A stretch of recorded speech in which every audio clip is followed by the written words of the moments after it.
Let us be crystal clear. Kenya isn't making any more land. There will never, ever be more land within the Kenyan borders than there is now. To think otherwise is downright nonsense. I'll go out on a limb here and say that your children and their TikTok generation, north of 80% of them, will not have the golden opportunities nor the financial capability to buy land in their day at those prices. Those inopportune conditions will arise from two particularly notable factors. One, unyielding inflation, and two, meteoric land appreciation due to scarcity and population pressure. Take the UK, for instance. The average Briton can hardly afford to buy land in the UK, yet it's all rock and gloomy weather if you ask me. And by the way, I'm exclusively talking to generational thinkers, people who plan and think in terms of generations and legacy.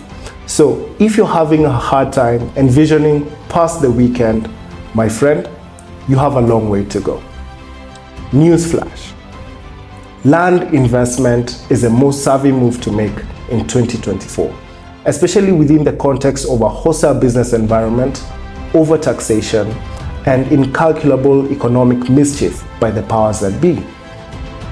Let's talk about uncertainty.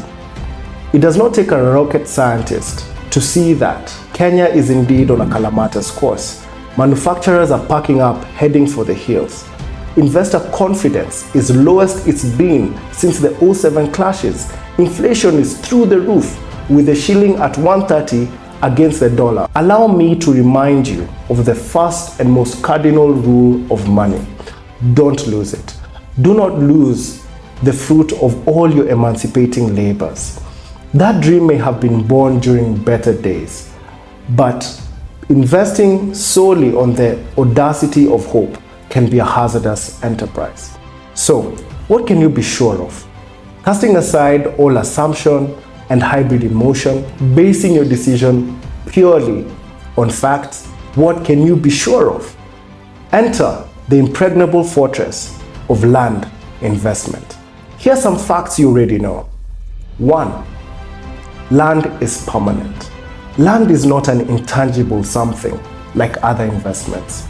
2. Land is a basic factor of production. You can do so much with your land. 3.